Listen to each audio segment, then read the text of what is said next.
All right. Hello, everyone. Welcome back to another episode of Livestream Call-In Show, Coffee Break Live. I'm not quite sure what we're calling it these days. Can someone drop me a note? Make sure you can hear me okay. Going to give some shout outs here. First of all, I want to shout out our partner level Ko-Fi supporters, David and Solstice. Thank you so much for supporting the channel and everything that you do.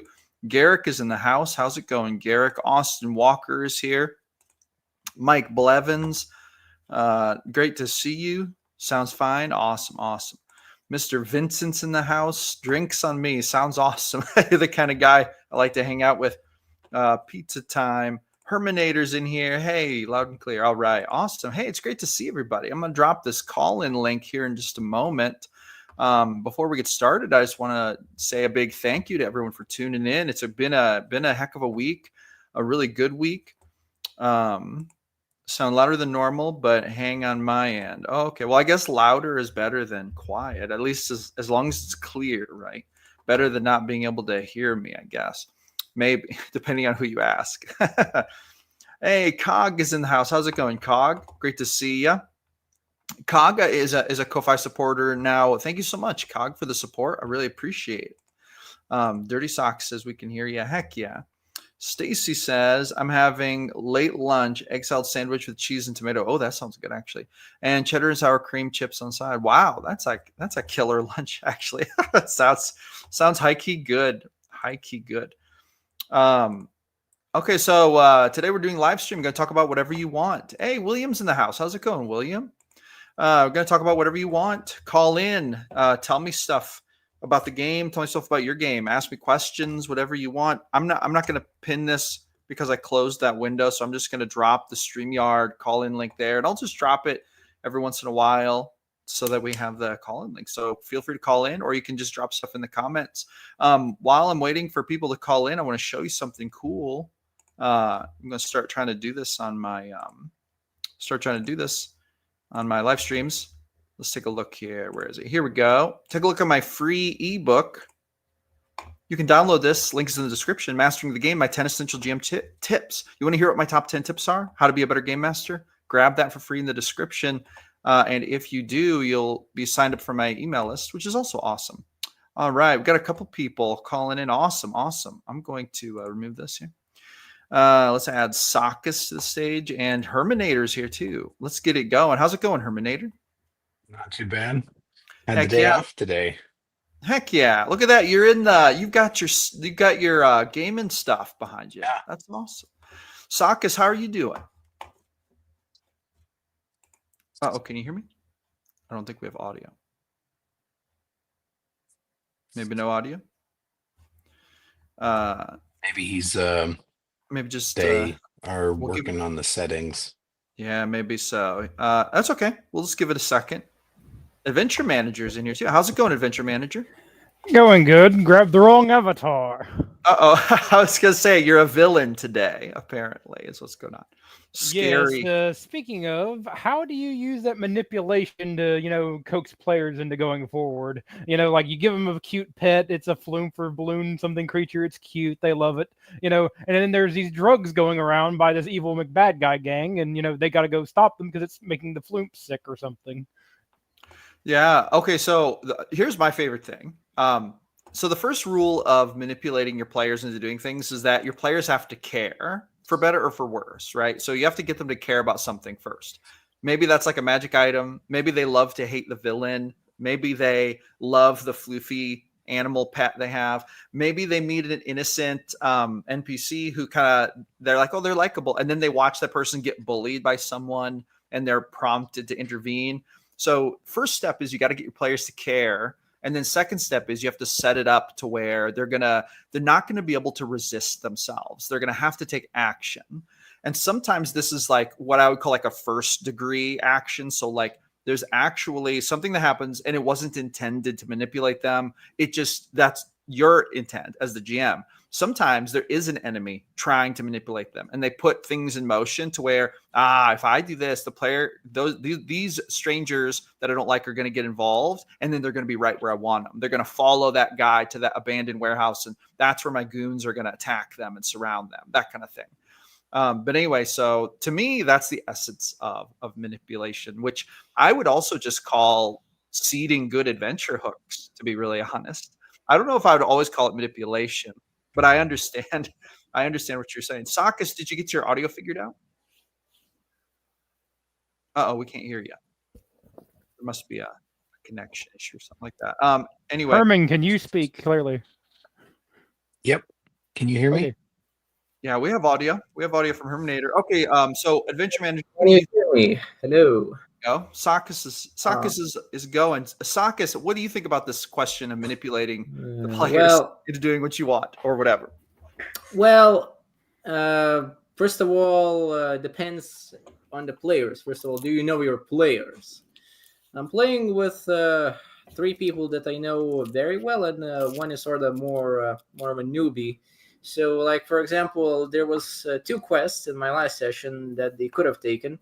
So the first quest was just on the quest board, and well, the players were about to take it, but then the second quest, it appeared with a bird carrying like an urgent message about an orc attack, and also so happens that one of the party member got kidnapped because the player wasn't there. So of course they took the urgent orc quest because that's they might save their friend, depending if the player still hasn't told me.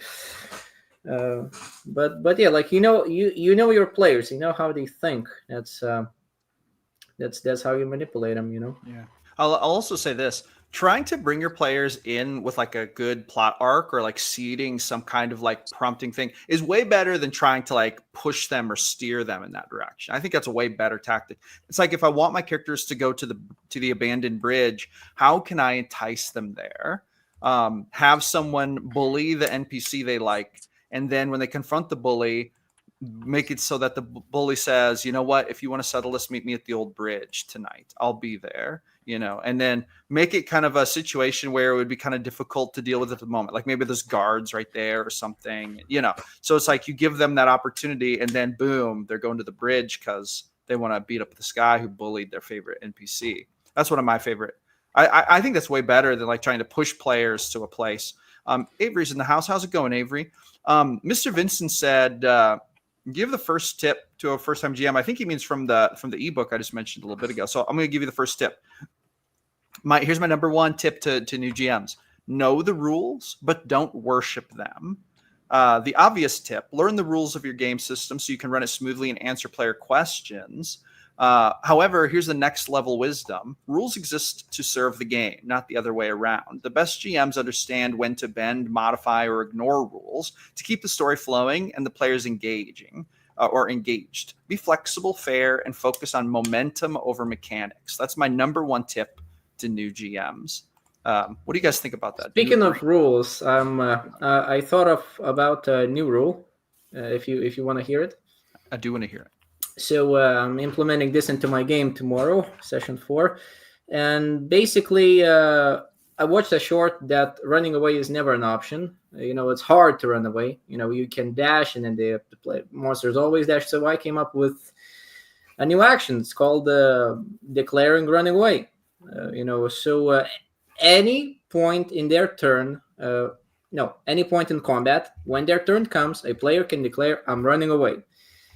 It's a dexterity saving roll. I forget. And depending on the monsters, I'll set the DC anywhere from like 5 to 15. If they roll it, they hyperspeed out of combat. And they run away. And this is to role play, and we can role play. That they hide, they like lose trail. Run fast. So basically, you're replacing the disengage action with like you have to roll to achieve it mechanic. Is that yeah, but the thing is, you get the hell out of the battlefield with this one. You like hyperspeed out of the battlefield. It sounds like disengage is more short term, and this one he's coming up with is like it initiative cut off. Completely out of the dungeon. Little bit like a fast travel or out of maybe danger. It turns into a chase then, maybe. Yeah, it can.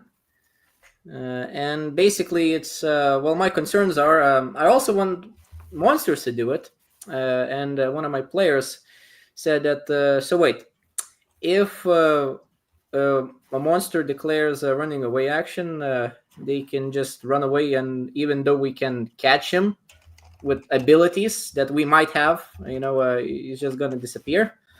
So I'm still not sure how I'm gonna do it. Maybe I'll have like everybody can make, or like one player can make an opportunity attack, and that like 30 feet, within anybody within 30 feet can make an opportunity attack to see if they can like stop him. I don't know. What you guys think? I'd be curious and wary of letting the monsters do it because some of the like player class abilities and different things, like the way they just changed up the stat blocks with 2024, where some of the spell casting, it's like, oh, they can do this spell at will, or they can do this spell once a day or twice a day. Whereas the player characters have their own character sheets and they're tracking spell slots and things, and it makes it a player unique option. Whereas if you give this declare running away to the monsters, it's like, oh, well, what's to stop them? What's to stop the monsters from doing it every single time? And like, oh, you might be unconsciously penalizing your players for going into an underleveled situation, where they're like, oh, we're super ready for this, we're going to block this X or we're going to do this. They've done all the planning, and then the monster declares the runaway. It's like, oh, well, we had this all set up. We were going to get him. We were going to, so that's just my thought of, if you want to make it a PC only ability, that way, because you could always have a a, a magic feature or something for the monsters that lets them teleport 60 feet, or you can have them call in reinforcements, and then that would give the players pause whatever they're doing. Just my thought. Well, And maybe not like you all. mentioned, for them being underleveled or whatever, is yeah, I'm all for it. In fact, they fight something bigger than them, great. If they fight something lower than them, also great. But if they have to run away, essentially, then make a heroic sacrifice. You don't have to outrun the bear; just have to outrun you. So you take your weakest party member and yeet them into the fire. Just if trip them. if you really must, yes. A bit grimdark, but hey, I like that style. Oh. Sometimes it be that way. My party is not hiding. weak at all. Like I have to like consciously like make new challenges and like stronger monsters for them to have a challenge.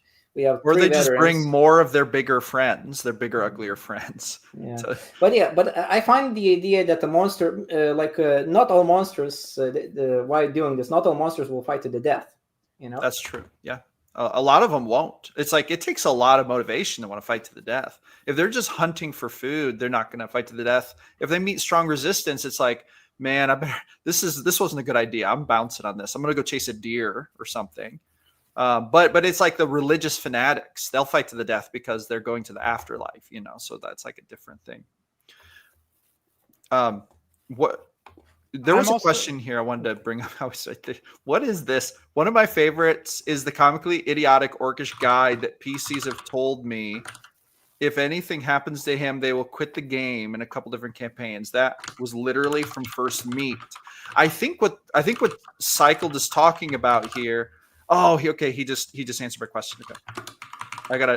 We gotta talk about this. Whoops. Why can't I get it to show? Yeah, some people love their guide NPC. For sure. Or GPC, I guess. Okay, it's an NPC that I worked for about an hour and a half while driving to pick up some goat milk. Well, this story is getting more and more wild. Worked on voice for a bit using a parody of a Backstreet Boys song. Instant hit. This is getting more wild by the moment. But okay, so this NPC was such a hit with the player characters that they threatened to quit if anything happened to him. That is such a wild story. I like it. I just have that NPC. I don't know, like have another NPC be that NPC's bodyguard, and have them, I don't know, be the town mayor, or something in town where it's like they're not with the players, but they're not in danger either. Yeah, if they're the guide, it sounds like they're probably going up front. Based on this description, I'm gonna say that this orc's name was Goat Milk Justin for Goat Milk, and then Justin Timberlake. No, Justin Timberlake was NSYNC. He wasn't Backstreet Boys, was he? I don't remember. Was Justin Timberlake a Backstreet Boy or an NSYNC member? I want to say NSYNC. I think he was NSYNC actually. Yeah, hit that like button. Garrick says, I made a scare living as the undead's answer to turn undead. That's actually really cool. So the frightened, so if you do the frightened condition, let me look that up here in 5e. Sometimes I think frightened isn't harsh enough. Like, I don't think it does enough. Let me look it up here. Okay, frightened. Got to be careful with those. Just the opposite of what's already been done. Tropes, sort of. I mean, it's like, okay, well, you got fire vulnerability instead of fire resistance or whatever. You know, it cancels it out, or things like that. It's like, I'm gonna show this on my screen. I'm gonna share the Roll20 conditions page. Let's talk about this because sometimes I think the conditions don't do enough. All right. So we have, blinded, charmed, but we go to frightened. A frightened creature has disadvantage on ability checks and attack rolls. That's actually pretty severe, actually. While the source of its fear is within line of sight, I think that is appropriate, actually. The creature can't willingly move closer to the source of its fear. That makes sense. What do you guys think? Do you think that the frightened condition does enough, or is it too much? Yeah, I think there's also some spells, some features of different player characters that for I forget what the wording is or what the specific feature I'm thinking of is, but it's like you're afraid and they have to take their reaction to move as far away as possible or something. So like it makes the monster like, oh, I'm afraid of you. And then if they've got 30, 40, 25 movement speed, it forces them to run away from the source of their fear, which maybe that the fighter or the paladin or whatever was getting mobbed on by a bunch of people, and that was their way to thin the numbers so that they could survive a little longer. No, I think the frightened condition's fine. Yeah. I think it's actually really good. Here's the one that I always kind of think is weird. Actually, the grappled. So I understand that grappled does not mean restrained, but I think that it's interesting. So a grappled creature, and this just means someone's grabbed a hold of you, right? Your speed is reduced to 0, and it can't benefit from any bonus to its speed. Okay. The condition ends if the grappler is incapacitated, obviously. The condition also ends if an effect removes the grappled creature from the reach of the grappler, such as when the creature is hurled away by the Thunderwave spell. But that's like it. A lot of times, if a creature is grappled, I'll give enemies advantage on attacks against it because I feel like they would lose at least their dex modifier if they're grappled and someone's attacking them. You know what I'm saying? Like, so I don't feel like grappled is strong enough. But then, what do you think? What do you guys think? Well, if you remove Dex in a 5e game like that, you just basically render their character useless. Well, it really hinders their armor class. Dex is basically their only stat they put points into. Yeah, Everything else is 0, basically, or negative. Unless they're wearing heavy armor. If they're wearing like full plate, it wouldn't affect them. But if they're wearing any kind of armor that allows a Dex modifier, or especially no armor, like a barbarian, doesn't a barbarian add Dex and Con to their armor class? If I'm not mistaken. They do indeed. Yes, they do. So anyway, but then so if we go to restrained, which is like the next level, right? A restrained creature's speed becomes 0 and it can't benefit from any bonus to speed. Attack rolls against the creature have advantage, and the creature's attack rolls have disadvantage. I think that makes sense. The creature's disadvantage on Dex saving throws. But to me, it seems like that last part should be in It should be in the grappled too. I just think grappled is underpowered, actually. So But- what's Well, in the difference between grappled and and restrained. They're just two different conditions. Like, basically if you if you do the grappling action, like as an unarmed attack, then With if you succeed, they're grappled. But then there are different abilities that restrain creatures, like different effects. So there's two different like conditions. Well, Grappled is when somebody grabs you. Restrained is when somebody tied a rope around you or chained you up, basically. Fair enough. from the 2024 Player's Handbook, grappled, you have disadvantage on attacks on attack rolls against any target other than your grappler. And then restrained is attack rolls against you have advantage and your attack rolls have disadvantage. I almost feel like restrained is a further grappled, like you have to grapple somebody. I mean, there might be other spells like grasping vine or something that would immediately restrain, but I think almost like grappled is a step towards restrained. So like Yeah. grappled is like you're in a wrestling match with somebody, like you can still do some stuff, but restrained is you're in the chokehold. Yeah. Mm. I think that's what it's supposed to be. I think that's what it's supposed to be. So- I just same- feel like, restrain is grapple 2.0. That's what it seems to be. I just feel like grappled is underpowered. I think that a grappled creature should at least lose their dex modifier on their armor class. And I also think that creatures attacking them should get advantage. That's what I think. That's what They I usually don't? do for player characters. If player characters grapple a creature or an enemy in my games, I give the rest of the PCs advantage on their attack rolls against them, because I just think. Well, and then if you do that, then then what difference is that from restrained? Restrained gives them so the creature that's restrained, their attack rolls have disadvantage, and they have disadvantage on dexterity saving throws. I don't usually do that on grappled, and that's not a part of the grappled. But yeah, the only thing that I add to grappled is I make it so that when enemies attack that creature that's grappled, they get advantage on the attack. So it's like one PC can like grapple them, and then the others can pound on them with advantage. Basically, is what I do to help those grapplers out. Honestly, I like grappling better than opportunity attacks because then that's based solely on my character's physical ability, not so much how big honking their weapon is, or my weapon has a 30-foot reach. Ooh, you can't make an opportunity. No, 30-foot reach weapon. Really. What is I think underappreciated in D&D is also reach weapons. Like having the spear where you can reach through a friendly zone and attack the creature they're fighting without getting into its threat range is high key good. I feel like I don't see it very often.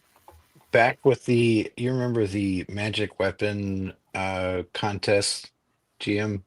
I do remember that. Yeah. Mine didn't win, but mine was like a the bladed rope dagger from Shang-Chi. Oh, I remember that. I do remember that. That was basically my inspiration. I called it like a chain sword or something. It was basically I guess what's another the night king from Witch King from Lord of the Rings, where he's got the big chain and with the ball in the end. Basically, my idea would be that you'd have the chain, and at the end would be a sword.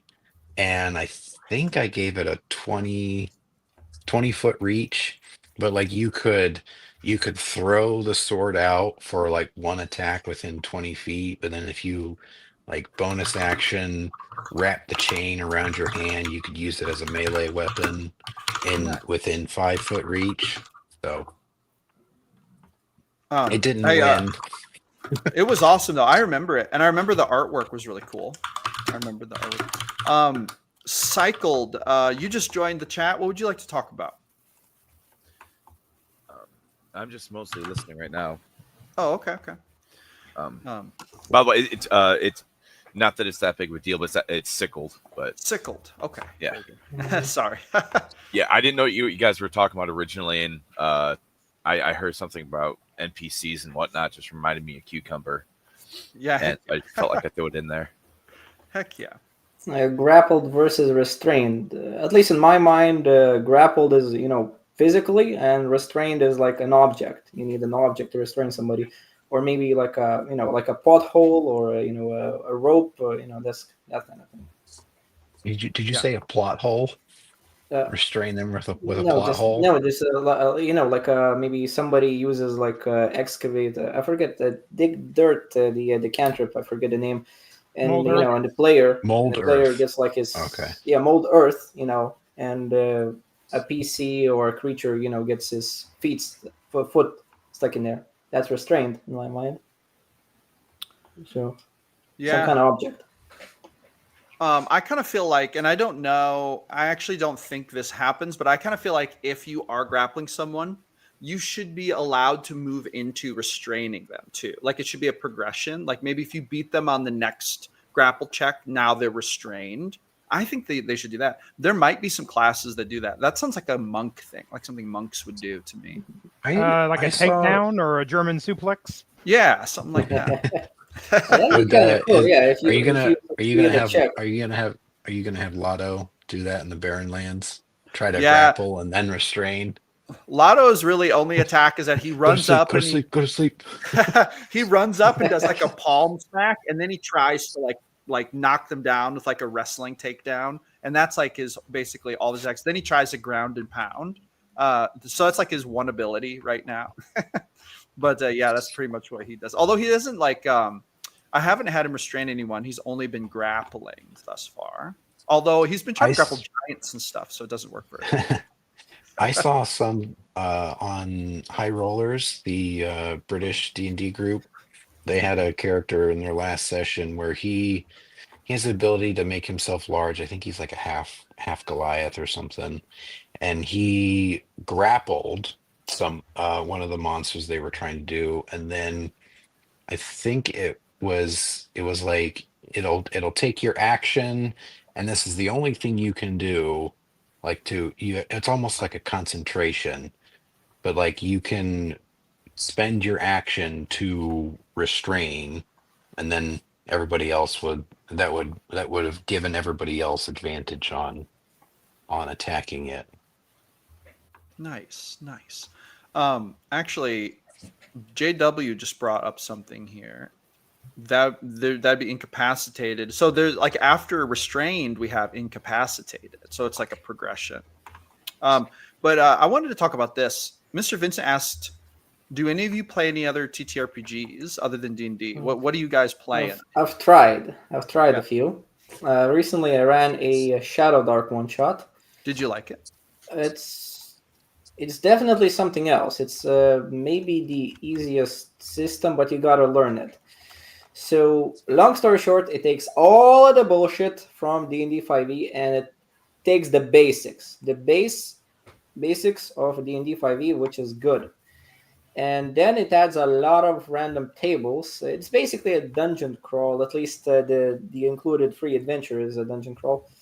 And basically you just roll what appears in the dungeon. How are the monsters? Are they friendly? Are they hunting? Are they playing? That like anything. You have random tables on random tables on random tables.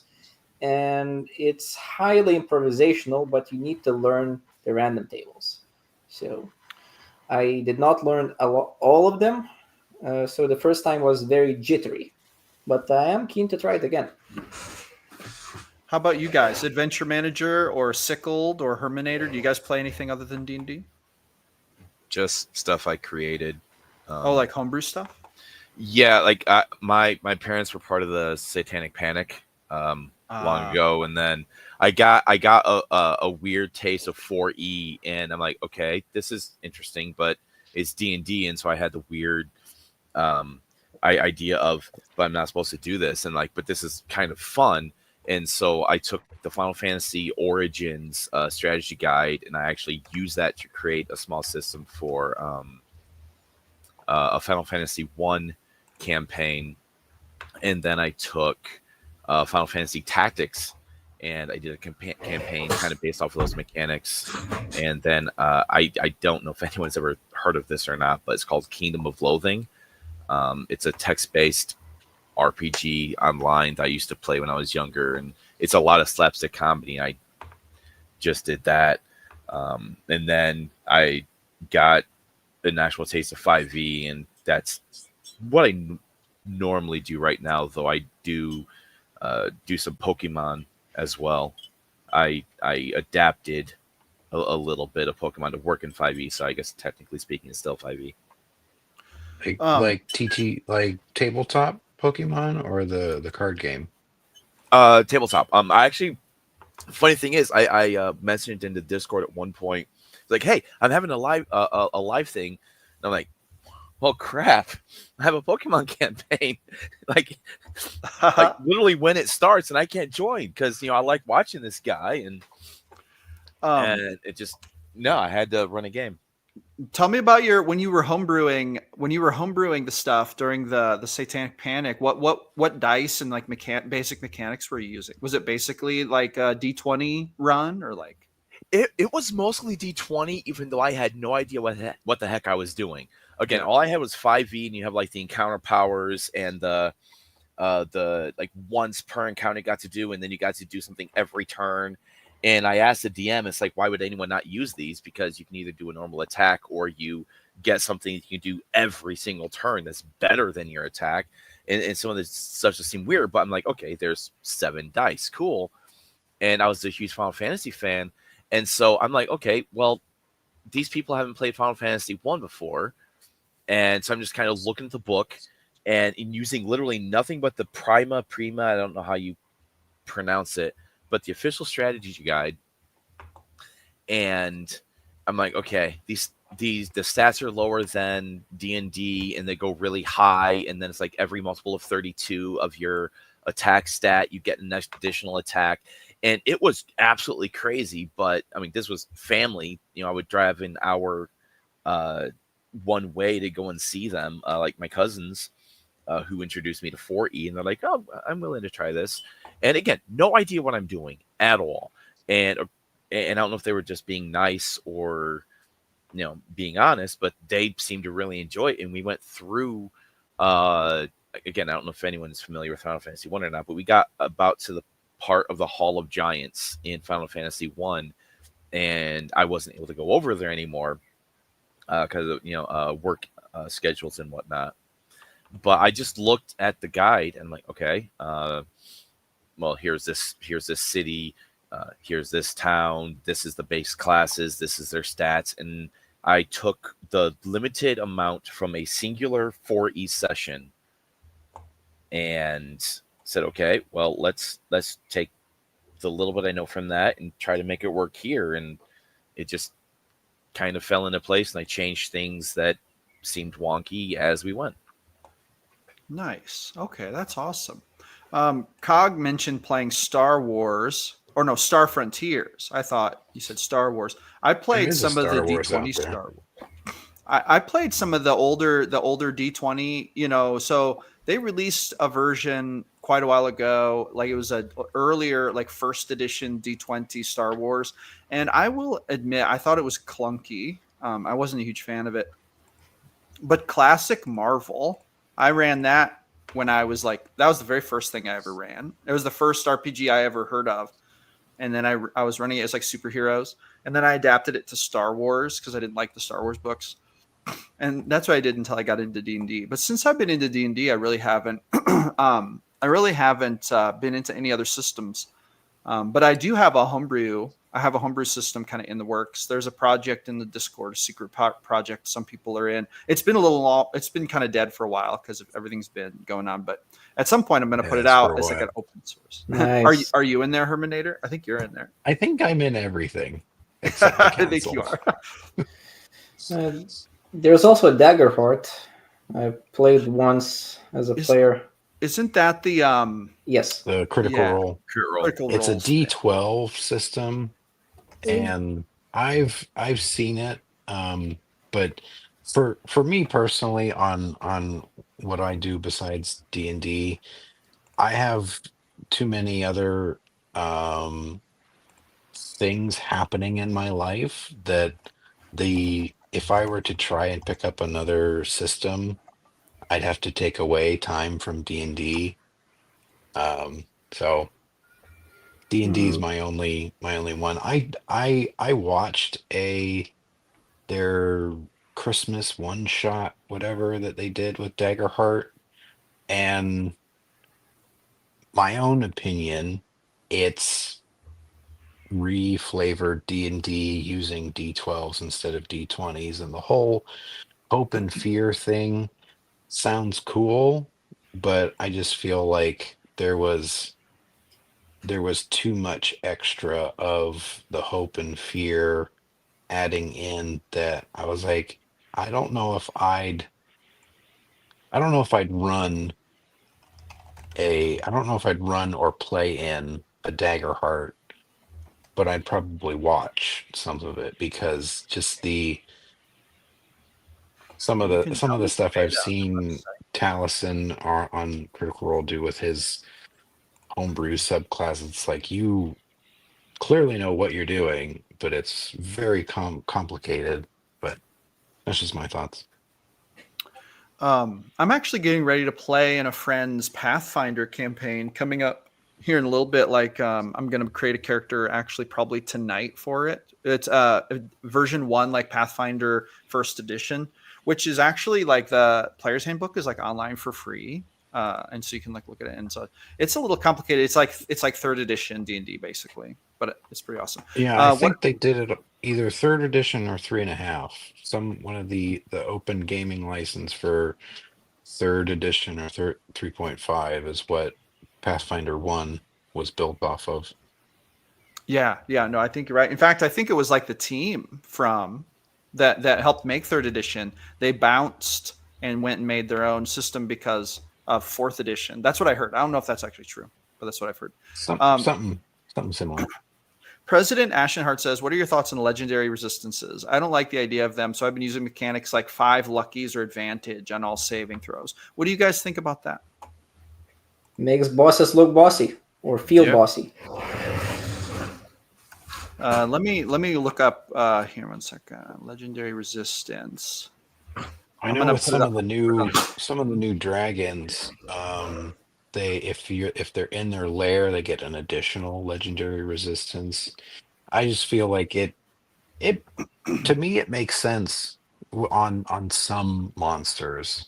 If you're just legendary for the sake of being legendary, I'm not sure it makes sense to have legendary resistances, but like dragons and the big bad evil lich and they're in their lair, there might be some kind of like magic connecting them to their stronghold that gives them additional benefits and things, and if that shows up as a legendary resistance or advantage on all saving throws, I'd say that makes sense.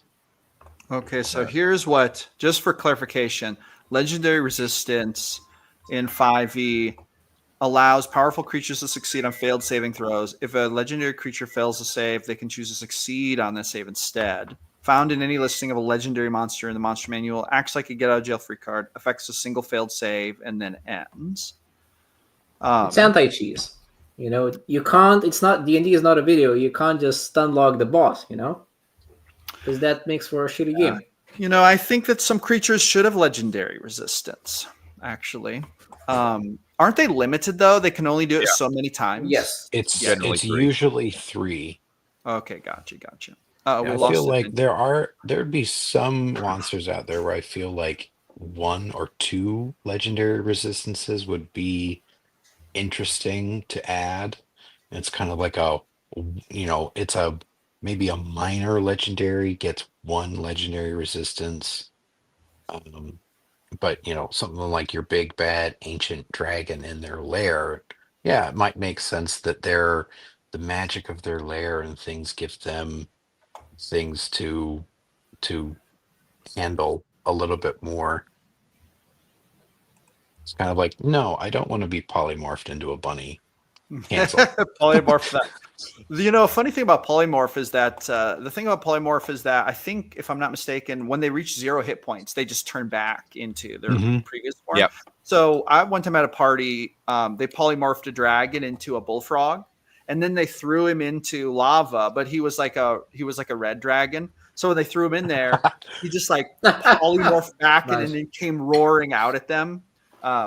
It was really fun. It was really funny. Another way to spice up bosses without giving them all the legendary this and legendary, just give them a stage 2, basically. Oh, you killed the red dragon, great. Well, maybe after 3 days or something, I don't know, or maybe it has a talisman or curse or something, I don't know. Poof, now it's a dragon lich. Now you got a round 2, suckers fight.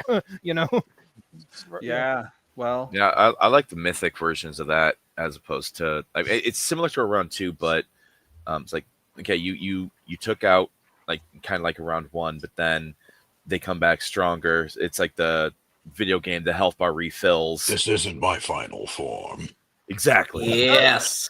Yeah. Epic. Form changes.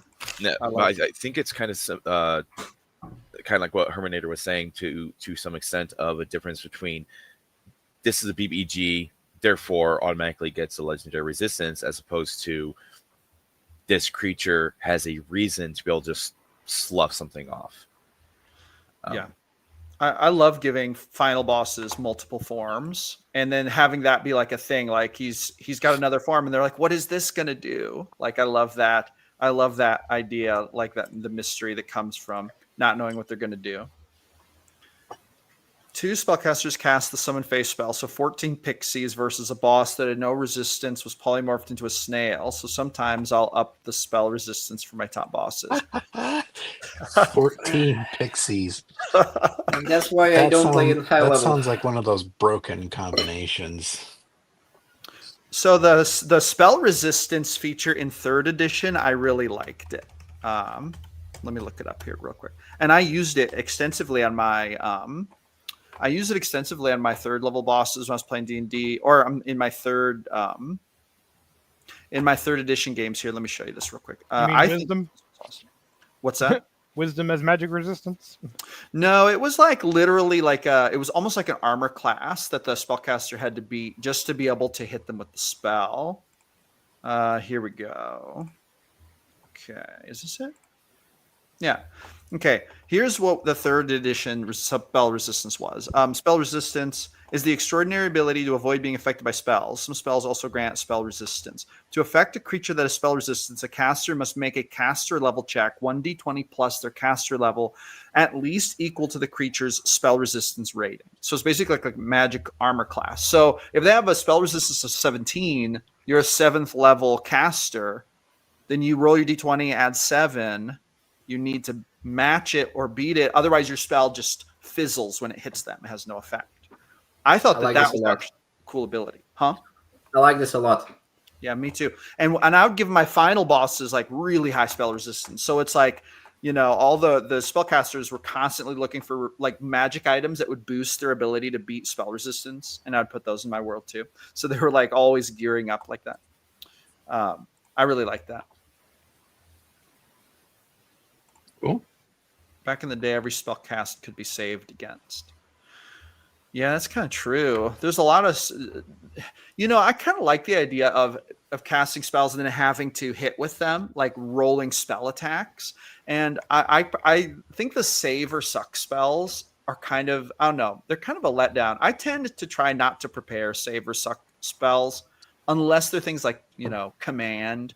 I don't know. Like, I guess what I mean is damage dealing spells, I guess. Like Toll of the Bell. Or what is it? Is it Toll of the Bell? Toll the Dead. Toll of the Dead. So that spell is so cool, but I feel like it's kind of ruined by being a save or suck spell. I feel like it's kind of ruined. I mean, but it's a cantrip. So yeah, I was going to say I would have. Yeah. That's why it's save or suck, is because it's a cantrip. That's true. That is true, because you could just do it over and over again. I guess 12 at level 5. That balances. We'll look Because we'll a look lot at of the way. other. Sorry, go ahead. Go ahead. No, go ahead. a lot of the You press. other spells out there where, maybe like fireball, if you make the save, you take half damage.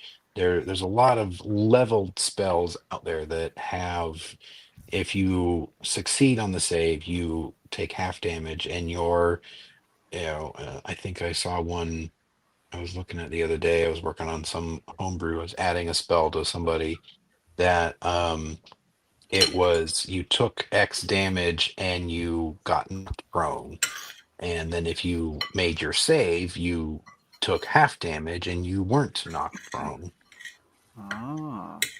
Well, I'm gonna throw in here I've had this conversation with a couple different DMs as well as a few of my players that wanted what they consider better cantrips, but you just liken a cantrip to a weapon attack. If you're like, well, save or suck spells are bad because you should at least do some damage, then you would have to do that with weapon attacks. It's like, well, I attack with my great axe. Well, I missed. I totally whiffed it, but I will get some damage anyway because, well, I attacked. It's the same thing with like a cantrip. Yeah, that's a good point, actually. That's a good point, actually. Because, yeah, I mean, yeah, no, that's actually a super good point. It is balanced. That's true. It is very Then similar, there's actually. with the 5e.5, 5e24, whatever you want to call it.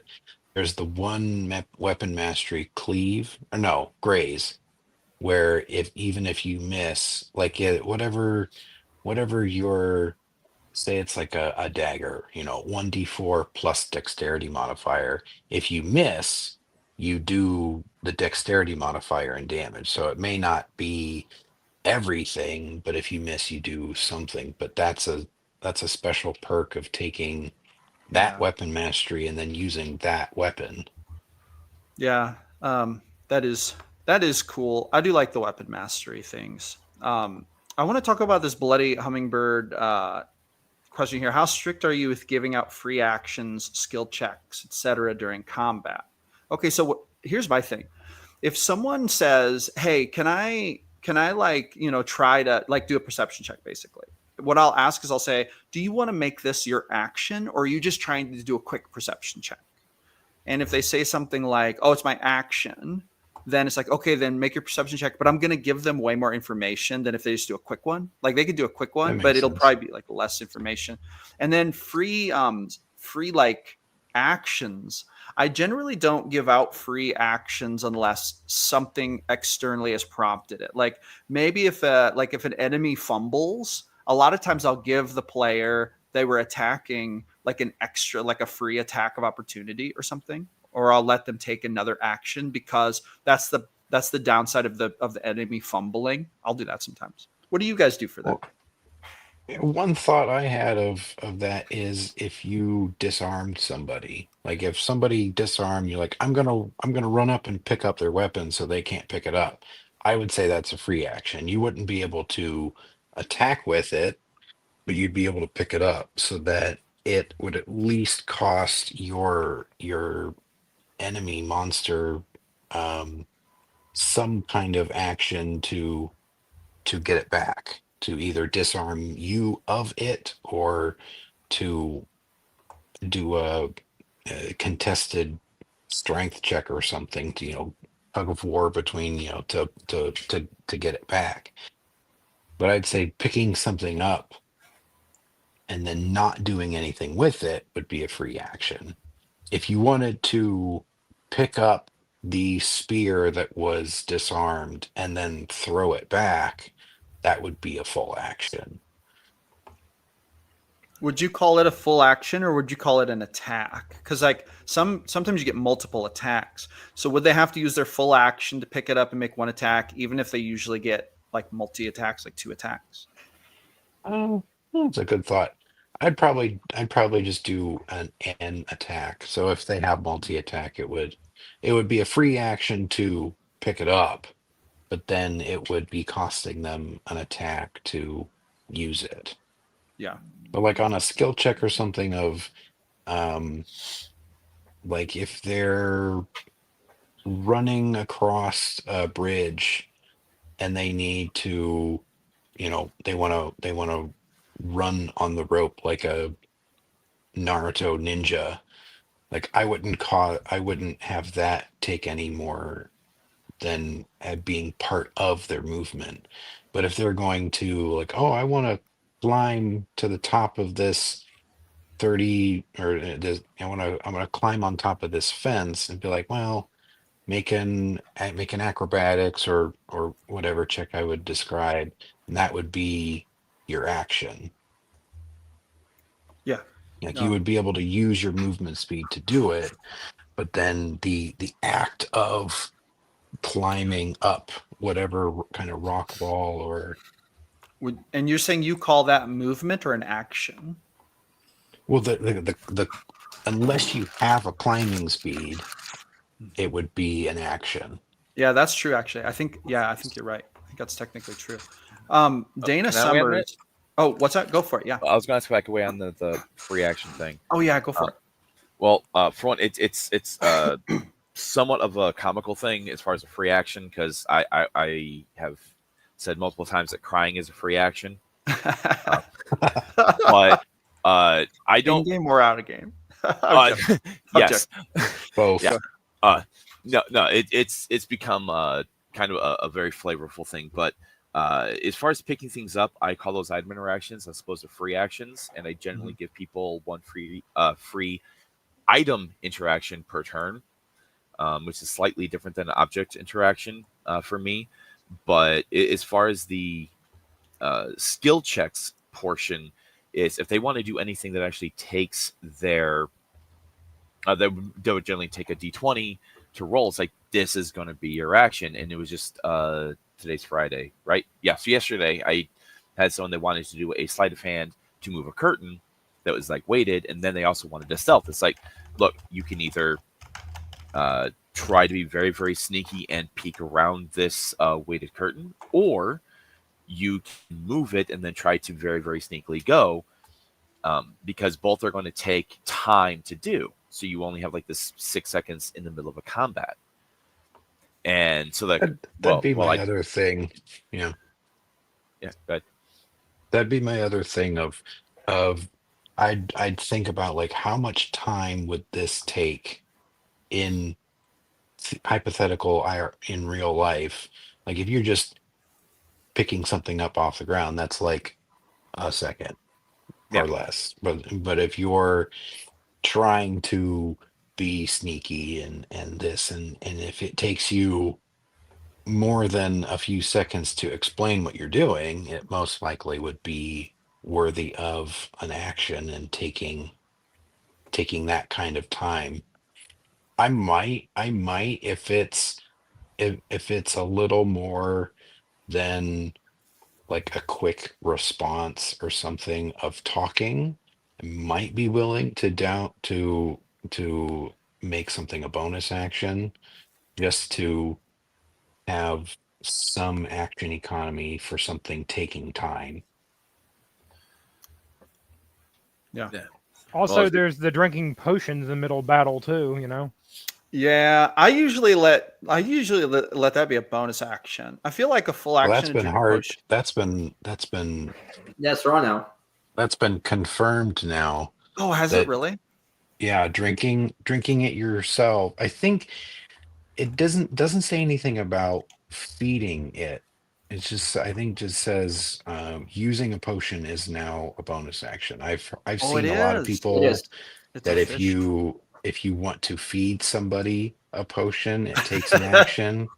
If they're laying on the ground. If you want to take your time feeding them the potion and spend the action to do it, then they get the full benefit of it instead of just a dice roll. I've seen that too, and I think that makes sense. Yeah, Amir, do you quickly chug, like one of those food guys who like eat really fast, or do you do you take the time to drink every drop? You sip it and taste it like a wine tasting. It's like, I'm going to sample this potion that probably tastes like Bigfoot hair and and cat urine. I always describe my potions as tasting terrible, and people like in the games, it's like you smell this, and it smells like smells like three Why- dogs peed on your bed. Why would a health potion taste like cat piss? Because of all the alchemical ingredients, and it's like I don't know. I mean, are they adding flavor to it? Like I don't know if they're adding like vanilla flavor. Like I don't know. I I've guess had feel the ranges of responses to that from castor oil to cough medicine to fruit punch. Basically, it tastes like different things. What the players want it to taste like, I guess. yeah.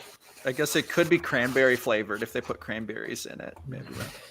Or if we think I always about thought they like were Harry cherry. Potter, when in the second book Harry has to Oh, polyjuice. not polyjuice but regrow his arm bone. That Oh, potion is really Skelegro. Yeah. yeah. So like that potion is really rancid. I feel like I feel like it would be unless someone flavored it, like, and then it might ruin the potion because of like I think the thing about a potion is it has to be a very specific like alchemical and magical composition. So it seems like if you just go adding extra things, it would change the magical effects. I feel like. Well, That makes sense. precipitation. This tastes nasty. It doesn't anymore. I mean that counters that the tasting immediately.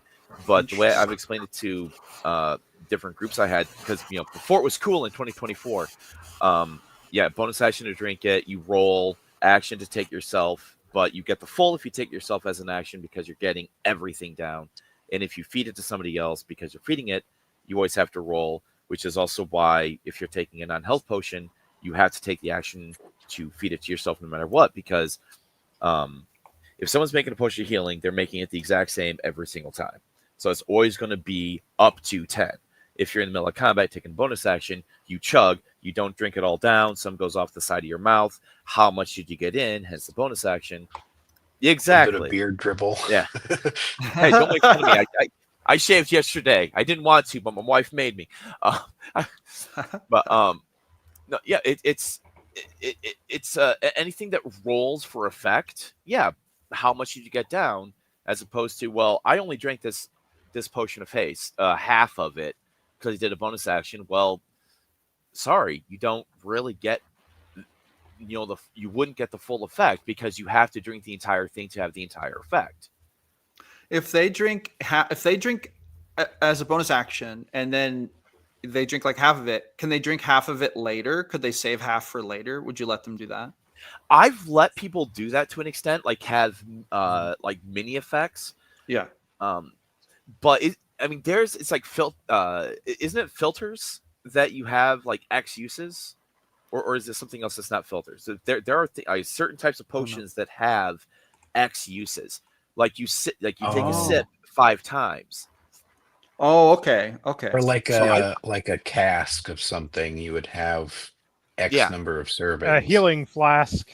Okay, it already exists in D&D where there's multi-use potions. Yeah. Okay, I got you. But sometimes you have let players do that, split it up.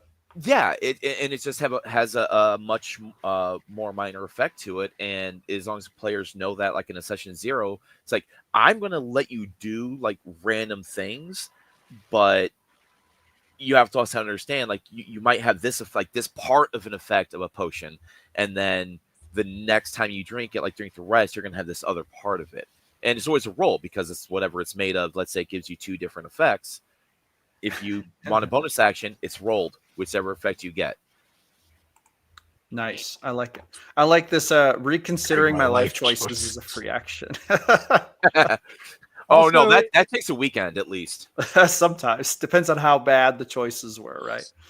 Concentration for an hour? Concentration for or an hour. concentration for a minute. Actually, can I ask you guys a question on your not your response, but your idea of ruling I've made as far as speaking in comics? I saw on this screen of the StreamYard talking about speaking. Can I ask you guys and have like a input on what you think of it? Yeah, sure. Okay, so I have like on your turn you can speak. Obviously, you have some limitation to it, but between the end of your turn and the start of your next turn, you have what I call a singular reactionary speech. And so if someone speaks to you or someone just speaks in general, you can respond to it, but then you can't say anything else in character for the rest of that combat, because I've noticed it's like, let's say you have 5 players and everyone's talking. It's like, okay, so in this 6-second time, you literally responded to all of the other PCs plus having conversations with everybody else. It's like a little bit much. Like, who are you responding to? I get the Yes. idea that there's so much chatting and whatever that happens at the table, and you're trying to all fit it into 6 seconds. I would think that anything um oh, watch out, the goblins coming after you or something. If you're trying to do a quick, like, okay, he's almost dead, or um I think I've got him stunned. Some very, very short sentence would be free, but any kind of, like, um taunting the bad guy to um something that you might think of, like, does this require an intimidation, or does this require persuasion? That would be the kind of chatter that I wouldn't allow out of turn. That kind of conversation, that kind of speech would have to be on their turn, and using dice and whatever would not be able to be done YouTube turn. live stream with a YouTuber. I think barely. I think that I generally think like I just try to common sense it. Like if they're like, hey, can I say to so and so, watch out, he has a sword. It's like, yeah. But if then they're like, watch out, he has a sword, and then like every single time, every time someone takes a turn, they say a thing. Well, that's 6 seconds. But if there are 10 people in the combat, they've said 10 sentences. Probably don't have time for all that. So after like the second sentence, I usually say there probably isn't time to say anything else. You said 2 sentences. That's Yeah. about it. That's what I usually do. Something like that. Timers it in makes sense to combat, me. always a good idea. Timers, yeah. Yeah. I would never have a, like, distinct, like, oh, you used your free speech action, you can't speak again until your turn. I don't think I'd ever track that. But yeah, I like what you said, Josh, that if they're saying something after everybody's turn, it's like, you've said all you can. And it would be kind of a, like, you get the vibe of the table, see how things are going. If they just say one thing and then they're quiet until their turn, then you're like, oh, he's got a sword, watch out, it's poisoned. And then they're quiet until their turn. I would say that would be fine. Well, I should also say that I feel like I make a distinction between like table chatter, like strategizing, and then in-game talking, like sharing meta knowledge. So like, for example, the players might say to each other, do you think I should like go up and attack him close up? And then you can like cast a spell. So this is like the players talking amongst themselves, but I don't really consider that in-game talk, right? So I don't like penalize for that or anything. It'd be more like in-game meta knowledge. It's like, and I guess that could be considered meta knowledge to have those conversations above table, but I guess I'm not super strict about that. I guess, if it's something that the player literally wouldn't know, and then they try to act in game as if they did, that would be like metagaming. So it's like, yeah, you need to tell them, and that's going to take a certain amount of time, and that's going to take up a certain amount of speech time, like 2-ish sentences or so, meaningful speech time.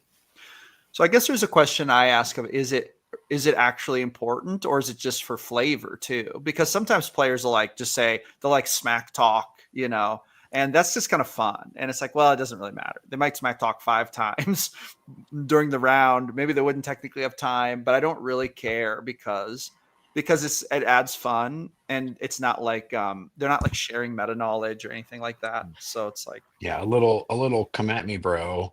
yeah, it's kind of fun Not actually. Yeah, it's kind of fun. Again, you feel the vibe of the table and the players you're playing with. If they say it every between every interaction, then you crack down on it. But at the end of the day, if you're having fun with your players, you're succeeding. Well, You're again, you're go ahead. well, the base is, again, it's like if there's actual conversation, like you were saying, like a "come at me, bro," or a quick insult or something. Those I don't specifically count, but I'm talking Yeah. mainly the like let's say an enemy says something along the lines of "put down your weapons," or "we're going," or this is going to happen. Then someone else says an actual response to it. They don't have an actual response to something else. So if somebody else says, like another NPC or another player says something that requires an actual like sentence or two, that's where I'm saying like you've already talked, and I'm okay this in session zeros with the players, and so far no one said that they despise the idea or anything. But again, like "come Yeah. at me, bro," or small insults, those are so small I don't count them. I'm Yeah. talking actual multiple sentence responses. I think your approach sounds good. I would, if I were a player, I think it's very reasonable. I think it's super reasonable. Bloody Hummingbird One said, "Oh, go ahead, go ahead." one consideration I'd say, if you don't want them to have a full sentence or two response, you could see like what's your nonverbal reaction? Like are you starting to drop your arms in response to the drop your weapons, or what there's so many things in real life that's like, a little twitch of the eye means X number of any number of things, and can relay a lot of information in a very short period of time. That instead of them saying something, you could have them, you could suggest what kind of nonverbal reaction they're portraying. Or maybe they Just just thought, look surprised. Like I would say about my character, oh, like my character looks surprised. Like that's his reaction. Um, I think I'd like to touch on this real quick before we should wrap up after this, but I want to kind of talk about this, which this fits into this. Do you guys prohibit above table metagaming during combat, or is that mostly prohibited? I have a newbie at the table that needs other players' opinions, or they freeze and take 3-4 minutes to act. So when I hear this comment, I think to myself, do you guys prohibit above table metagaming? So I'll say this: I don't think that conversations above table are metagaming unless they make their way into the game. So like characters may have meta knowledge, right? One character may know a secret that the other character doesn't know, and the players all know the secret, but maybe only one character knows the secret. But if all of the characters act like they know the secret because the players do, that's metagaming. But if they talk about that above table and it does not enter the game, I don't count it as metagaming. And I don't like, I think it's fun to talk about those things outside of game. I just don't want people to be like munchkining meta knowledge in the game to try to get an advantage. It's kind of, it just breaks immersion and it's weird. Other than that, I like it when the players talk about what's going on. What do you guys think about that? yeah, I'd say if you have a new player that maybe doesn't necessarily know what they can do or what they want to do, that the above table talk of like, oh well, you could use this spell, or you could go this way, and you know well, our characters have said, XYZ of, grab that item off the table, you could make your way over that, and you could give the new player options of what they can do. But yeah, I would agree that if the rogue has gone off on their own and is around the corner, out of sight and out of hearing from the rest of the party, you'd be have to be careful of, oh, like, oh well, the rogue heard this and I'm going to react this way, and or if the rogue is that new player around the corner, you could be like, well, you'll have to get back to us so you can tell us that information, something of that I would be okay with. Yeah. A lot of times I'll ask as a play if I'm a player, I'll say if someone is saying like, "Oh, I'm telling so and so about the secret thing," I'll be like, "Are you saying this out loud? Like, would my character hear this? Like, or are you trying to whisper or something? DM, do I hear this?" And if they're like, "No," it's like, "Crap, Well, I don't know the secret." there's something else to add to that though. The difference between player character knowledge and player knowledge. It's like if there's a brand new player and they have whatever background or anything with their character might know way more than this brand new player. So they would know the mechanics of the world more. So Yeah. let's say they are a cleric and they say that they used to fight a certain type of enemy a lot, and let's say that enemy is vulnerable to radiant damage. Well, even if the player has no idea, the character would definitely know. Yeah, a radiant spell would do a lot extra. And so that's another thing to add.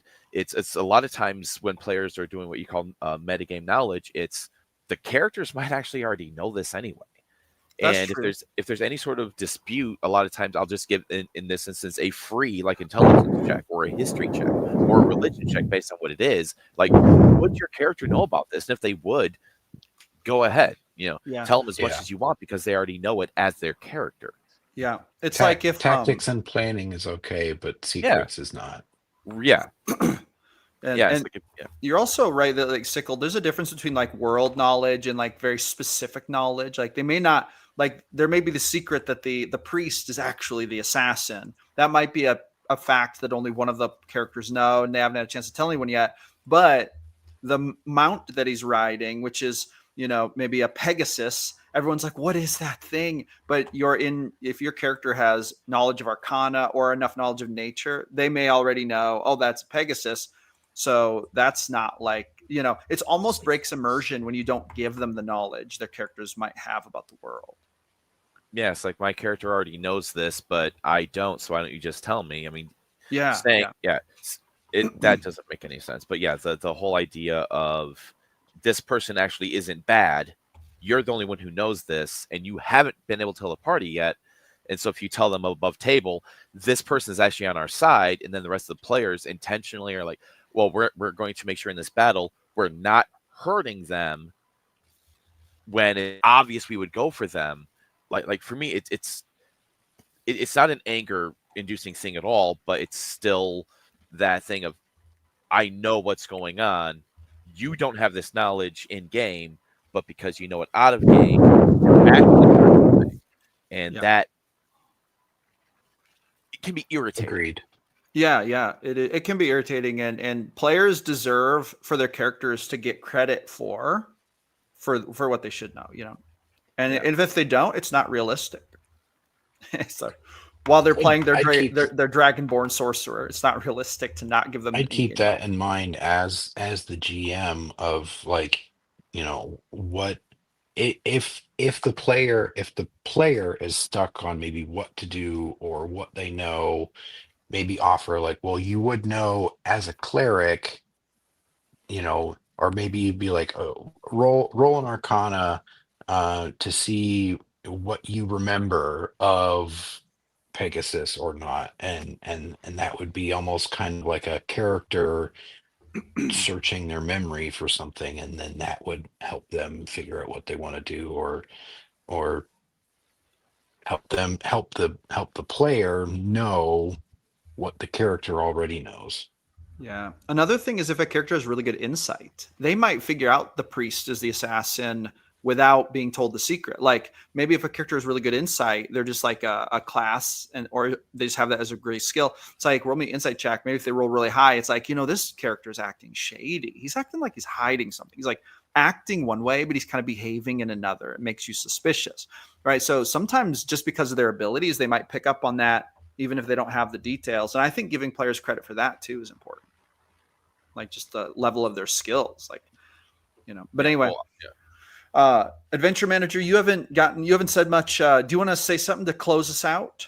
I think my mic's messed up, but I was going to say the timer will encourage the player to go faster. If not, fix your turn order. I mean, there's like a dozen different systems out there that fixes initiative. And also, in the comments, tell us your favorite potion. Heck yeah. Leave a comment. Tell us your favorite potion. I mean, obviously, I'm a fan of the potion that turns me into a dragon, or the youth potion. Myself, but preferences. Sickle, no, you There's a didn't talk too dragon much. potion? I love talking. There's a dragon potion. Is that what you asked? Well, a dragon breath potion, I guess. Oh yeah, heck yeah. Oh. Dragon breath potion. Yeah. Okay. All right. Thank you all. Hey, thanks guys. Herminator, Sickle, Adventure Manager. Thanks for joining me on the live stream. I'm going to go ahead and close it out. Want to say a big thank you to our gold level supporters, including Craig, our last gold level supporter, our latest gold level supporter, I should say. Thank you, Craig, for supporting the channel. Thank you to all the Ko-Fi supporters who support the channel. If you want to support the channel, links in the description. There's also links to resources in the description, including a couple of books and all kinds of other stuff. So make sure to check that out. The next live stream will be Monday morning at 10 a.m. for the Monday news update. So until then, everyone have a great day, and I will see you all soon.